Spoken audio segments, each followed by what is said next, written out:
Viva Voz, com Vera Magalhães.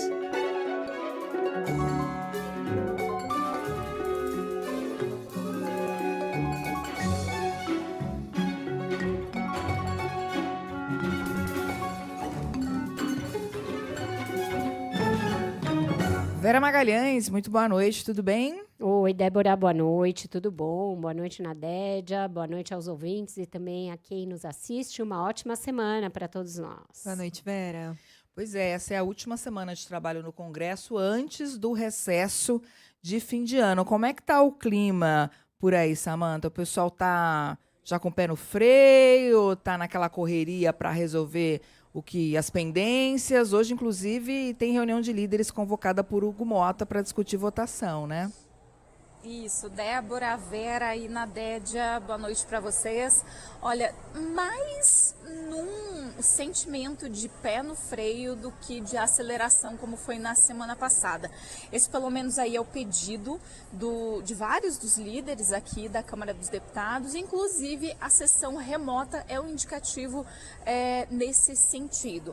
A reunião de líderes foi transferida para a residência oficial, estava prevista aqui para a Câmara dos Deputados, mas então nós estamos fazendo aquela tradicional portaria, ou seja, esperando a chegada de alguns parlamentares, incluindo o deputado Mauro Benevides Filho, que é o relator do projeto que prevê uma diminuição linear de 10% nos benefícios tributários no país. Inclusive, o governo federal está contando com essa redução linear dos benefícios fiscais e, inclusive, já até incluiu essa previsão de economia de aproximadamente 19 bilhões de reais no projeto de lei orçamentária que está aqui no Congresso, que também precisa ser votado antes do final do ano.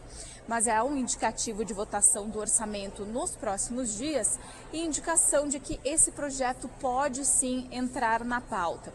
É claro que a questão das cassações, incluindo aí de ramagem, também foi um tema alvo de discussão. Não sabemos ainda qual será a decisão do presidente Hugo Motta, mas fato é que o ministro Alexandre de Moraes determinou hoje o início do processo de extradição, encaminhando então uma solicitação à Secretaria Judiciária do STF, a notificação ao Ministério da Justiça para que sejam encaminhados todos os documentos traduzidos para o inglês para serem encaminhados aí para o governo americano. Então, ainda que haja vários temas a serem resolvidos, há sim já um período de redução do freio. Inclusive, eu estava num almoço com um líder hoje que ele disse, olha, a ideia é vamos diminuir um pouquinho essa correria, vamos diminuir, deixar esses processos, inclusive de cassação, aliado aí de Alexandre Ramagem e Eduardo Bolsonaro. Vamos deixar isso para o ano que vem, mas é claro que a gente vai acompanhar e trazer todos os detalhes aqui na CBN. Oi, Samanta, boa noite, a Vera. Oi, Vera. Me diz uma coisa, e em relação ao PLP, que é projeto de lei complementar, que trata do corte linear das isenções, tem chance ainda de ser votado, assim como o orçamento está meio ali em dúvida se vai ter tempo de votar isso esse ano? Porque esse é um projeto dos prioritários do ministro Fernando Haddad, né? Assim, tem chance, Vera, tem chance sim. Como você disse, prioridade da equipe econômica.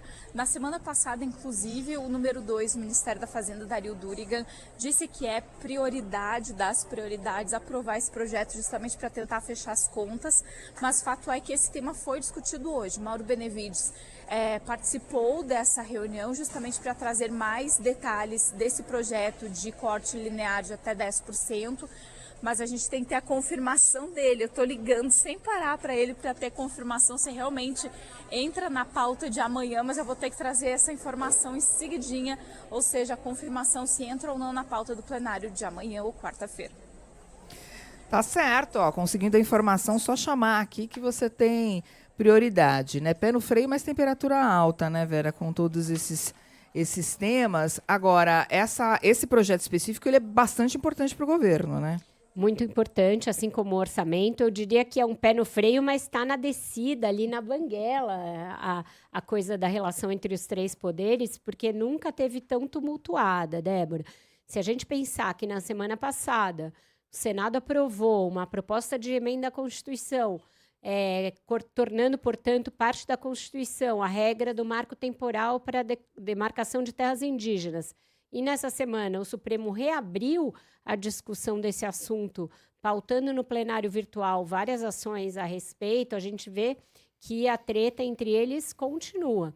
E que a renúncia da deputada Carla Zambelli, que aconteceu no fim de semana, não resolve em nada essa questão das cassações, porque é capaz de, se o presidente Hugo Motta resolver pautar no plenário a cassação do Alexandre Ramagem, ele também ser absolvido, como aconteceu com ela. Então, vai depender dele fazer diferente, dele buscar uma outra alternativa para isso, porque ficar dando murro em ponta de faca na relação com o Supremo Tribunal Federal já ficou claro que não vai funcionar, porque aí o ministro Alexandre de Moraes vai suspender qualquer decisão a favor do deputado Alexandre Ramagem, aí a primeira turma do Supremo vai referendar o que ele decidir e o impasse vai continuar. Então, está faltando ter mais clareza de como que o Hugo Motta vai conduzir esses campos minados aí em relação à situação do deputado Alexandre Ramagem e a esses outros projetos. Tem um zum grande na Câmara de que ele pode não pautar o projeto que corta as isenções em 10% e que é fundamental para fechar o arcabouço fiscal, como uma represália a uma outra queda de braço que existe com o Supremo, que é em relação às emendas.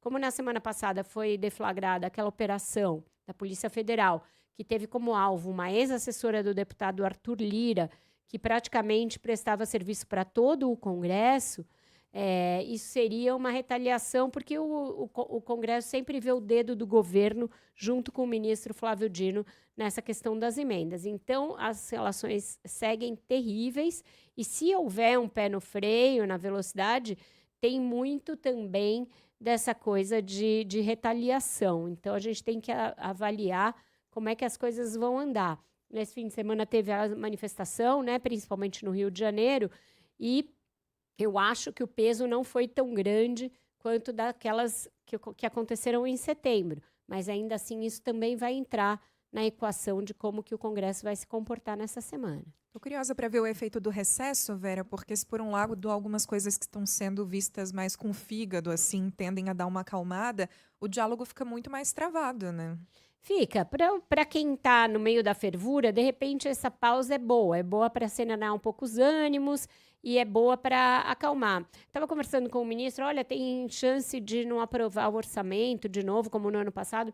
Ele me falou, olha, para o Haddad, para a equipe econômica, isso aí é ótimo, porque se não aprovar o orçamento, o que diz a regra? Até o momento em que ele não estiver aprovado, você só executa 1/12 do orçamento. Então, o total do orçamento você divide por 12 e a cada mês você só pode executar 1/12.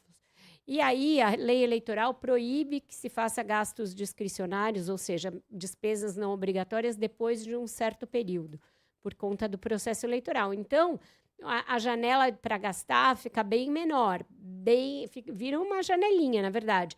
E isso ajuda o Haddad a fazer superávit, que é o que ele tem que fazer o ano que vem.